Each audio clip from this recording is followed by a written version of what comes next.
गुरु प्यारे साथ संगत जी, आप सभी को राधा स्वामी जी। संगत जी, जिस रूह को सदगुरु अपनी तरफ लगाते हैं वह जीव कुछ भी कर ले, बाबा जी उसे अपनी तरफ खींच ही लेते हैं। संगत जी, इस वीडियो के अंत तक जरूर बने रहें और चैनल पर नए हैं तो अपने संगत के इस चैनल को सब्सक्राइब जरूर करें। अगर आपको भी नामदान मिल चुका है तो आप यह काम करना छोड़ दीजिए, वरना आपको भी आगे जाकर बहुत पछताना पड़ेगा। संगत जी, यह घटना बड़े महाराज जी के समय की है, जब एक स्टेशन मास्टर डेरे के स्टेशन से कुछ 200 गज की दूरी पर खड़ा होता था और कई स्त्री पुरुष को अपने बिस्तर लगेज के साथ डेरे जाता हुआ देखता था। जब वे डेरे जाने वाली संगत को देखता तो उनसे सवाल करता कि आप कहाँ जा रहे हो। तो संगत कहती कि भाई हम तो अपने नानक देव जी के पास जा रहे हैं, वो यहाँ रहते हैं। तो कोई कहता दुनिया के शहंशाह यहाँ रहते हैं। इसी तरीके से कोई कुछ ना कुछ कहता ही कहता, हर आदमी अपने विश्वास से बताता। कोई कहता कि मेरे गुरु संत यहाँ पे रहते हैं। ऐसे दूर खड़ा वह रोज लोगों से बातें करता और संगत से सवाल करता। संगत वहाँ से गुजरती थी तो स्टेशन मास्टर बड़े महाराज जी को गालियाँ दिया करते थे और वहाँ जाते हुए आदमी और स्त्री के बारे में भी गलत गलत बोलते थे। एक दिन एक बुजुर्ग सत्संगी स्टेशन मास्टर के पास जाता है और बोला, स्टेशन मास्टर जी आप ये क्या कर रहे हो? संगत जा रही है और तुम उन्हें गालियाँ दे रहे हो। कभी तुमने जानने की कोशिश नहीं करी कि यह लोग आखिर कहाँ जा रहे हैं? तो फिर वह बोलते हैं गुरु नानक साहिब वहाँ रहते हैं, ये वहीं जा रहे हैं। ये सच है या झूठ? सत्संगी कहते हैं ये सच है या झूठ है, यह बात तुमने जानने की कोशिश करी? तो उस बुजुर्ग सत्संगी की बात सुनकर वह स्टेशन मास्टर कहता है, आप बिल्कुल सही कह रहे हो, यह बात तो सच है। मैंने कभी ये जानने की कोशिश भी नहीं करी ये लोग सही कह रहे हैं या नहीं। वह बुजुर्ग सत्संगी कहते हैं कि हमें भी वहाँ चलकर देखना चाहिए, आखिर वहाँ ऐसा क्या है और ये लोग सच भी कह रहे हैं। तो वह मास्टर बुजुर्ग सत्संगी की बात पर गौर करता है और सुनकर थोड़ा कहता है ये बात तो सही है, हमें भी एक बार जाकर देखना चाहिए, क्या पता ये लोग सही कह रहे हो। फिर बुजुर्ग सत्संगी अंकल बोलते हैं चलो पता लगाते हैं कि लोग ऐसा क्यों बोलते हैं। साथ संगत जी अब दोनों चल पड़ते हैं। स्टेशन मास्टर को क्या पता था उनके साथ जो बुजुर्ग है वह खुद बड़े महाराज जी ने ही उन्हें भेजा है। वह दोनों वहाँ से चले जाते हैं और सत्संग में जाकर बैठ जाते हैं। उस दिन सत्संग में वाणी गुरु नानक और नाम की महिमा से किया गया था। जब वे लोग बैठ गए और देखा कि महाराज जी ने अपनी पैनी नज़र स्टेशन मास्टर पर डाली तो उसकी मनोदशा ही बदल गई। जब महाराज जी ने सत्संग शुरू किया तो पीछे बैठे स्टेशन मास्टर बुद्ध बन के सत्संग सुनते जा रहे थे। एक ही शब्द उसको ऐसा लग रहा था कि जैसे ठोकर लगती है। ग्रंथ साहिब की बाणी थी तो मतलब दूसरा हो ही नहीं सकता था। उसकी आंखों से आंसुओं की धारा बहती गई। जब सत्संग खत्म हुआ तो जल्दी से बड़े महाराज जी के पास रुका और उनके पाँव में जाकर गिर गया। तो बड़े महाराज जी ने कहा कि मास्टर जी आप क्यों रो रहे हो? तो वह बोला कि मैं आपकी बहुत निंदा करता हूँ, आपको बहुत गालियाँ भी देता हूँ। मैंने किसी से सुना था कि जो संत की निंदा करते हैं वह बहुत बड़े पापी होते हैं। अब ये पाप तो मैं कर चुका हूँ वह, और अब मैं बहुत बड़ा पापी भी हूँ, तो उसके लिए दोनों जहाँ में कोई भी मेरे लिए कुछ नहीं है।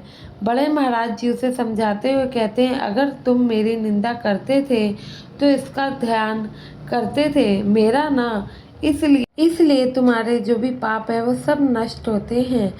आगे चलकर वह मास्टर बहुत बड़ा सत्संगी बन गया और फिर वहाँ का जत्थेदार भी बना। कहते हैं अगर हम एक मिनट भी मालिक का सच्चे मन से ध्यान करते हैं तो उसका फल हमें ज़रूर मिल जाता है।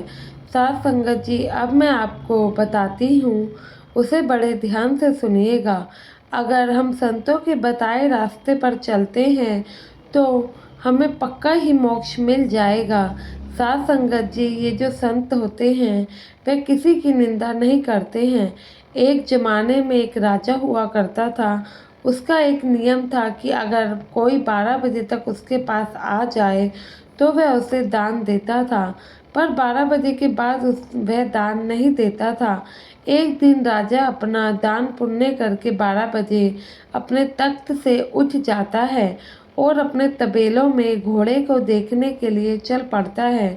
इतने में वहाँ पे एक साधु आता है और कहता है कि महाराज, मुझसे देरी हो गई है, मुझे दान दे दीजिए और क्षमा कर दीजिए देरी के लिए।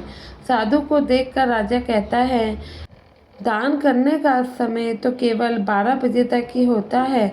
ऐसा करो, तुम कल 12 बजे से पहले आ जाना, जो कुछ भी मांगना हो मांग लेना। इस पर साधु बोला, राजन, मेरा भी नियम है कि मैं सिर्फ एक ही घर में मांगता हूँ, इसलिए मैं खाली हाथ नहीं जाऊंगा। कृपया मुझे कुछ दान तो तुम्हें देना ही होगा। तो राजा ने कहा, मैं इस समय नहीं दे सकता, मेरा भी असूल है। इस पर साधु कहता है कि मैं बगैर दान लिए तो नहीं जाऊंगा। तो राजा ने नाराज होकर वहाँ घोड़े की लीड छोड़ दी और उस साधु को उठाकर दे दी और कहा, इस वक्त तो मेरे पास यही है। साधु ने वह लीड ले ली और चले गए। साध संगत जी, ऐसे ही दिन महीने बीतते चले गए, साल भी गुजर गए। एक दिन राजा अपने घोड़े पर सवार होकर सैर करने जंगल में निकल गए। थोड़ी दूर जाकर वहाँ देखते हैं कि एक बड़ा सा मतलब कि पहाड़ जैसा लीद का पहाड़ ही बना हुआ था। राजा ने हैरानी से देखा, यह पहाड़ तो पत्थर का होता है, परंतु लीद का पहाड़ कैसे है। तो राजा ने इधर उधर देखा तो वहाँ एक साधु था। राजा ने उस साधु से पूछा कि यह पहाड़ लीद का कैसे बना है, जबकि पहाड़ तो पत्थर के होते हैं। राजा की बात सुनकर साधु मुस्कुराते हैं और कहते हैं, राजन, 15 साल पहले जब मैं आपसे एक दान मांगने आया था तो आपको शायद याद ना हो कि आपने मुझे घोड़े की लीद उठाकर दी थी। तो मैंने यहाँ पर वह लीद लाकर रख दी और यह बढ़ते बढ़ते वही लीद पहाड़ के रूप में बन गया, क्योंकि दान का तो नियम है, वह हमेशा बढ़ता ही जाता है। राजन, अगर आपने उस दिन मुझे फल स्वरूप कुछ और दिया होता वह भी बढ़ जाता। अब आपने जो दिया है वही आपको वापस मिलेगा, इसको आपको खाना भी पड़ेगा। साध संगत जी, यह सुनकर राजा बहुत ज़्यादा परेशान हुआ और चिंतित हो गया कि साधु, और वह साधु के पैरों में गिर गया। बोला, साधु महाराज, मुझे माफ़ कर दो, कुछ उपाय बताओ, मैं इस परेशानी से कैसे बच सकता हूँ। मुझसे भूल हो गई है, मुझे ऐसा नहीं करना चाहिए था। यह लीद का पहाड़ कैसे ख़त्म होगा, मुझे कोई तो उपाय बताओ, मैं इस परेशानी से कैसे छुटकारा पाऊँ। उसे देखकर साधु को उस पर दया आती है। साधु कहता है, दुनिया अगर तुम्हारी निंदा करे तो ये लीद का पहाड़ ख़त्म हो जाएगा। तो राजा बोला, दुनिया भला मेरी निंदा क्यों करेगी, मैं तो राजा हूँ और लोगों का भला करता हूँ और सबको राज्य में सुख देता हूँ। तो साधु बताते हैं कि एक काम करो, तुम अपने लिए एक महल बनवाओ, उसमें तुम ही रहो और अपनी रानी को भी ले जाओ, फिर दुनिया कहेगी कि ये कैसा बेशर्म राजा है, महल में अकेले अपनी रानी के साथ रहता है। दुनिया को और क्या ही चाहिए, उन्हें तो बातें बनाने का मौका ही चाहिए। जैसे दुनिया तुम्हारी निंदा करेगी वैसे वैसे ये पहाड़ अपने आप खत्म होना शुरू हो जाएगा। साध संगत जी, राजा ने बिल्कुल ऐसा ही किया। सारी दुनिया अब उसकी निंदा करने लगी, पहाड़ अपने आप ख़त्म हो गया। फिर वह एक दिन जाकर देखता है तो लीद का पहाड़ ख़त्म तो हो गया था। साध संगत जी, कहने का मतलब यह है, जो किसी की निंदा करता है उस इंसान को अपने निंदा के कर्मों का हिसाब देना ही पड़ता है, क्योंकि कहते हैं निंदा शैतान का स्वभाव है।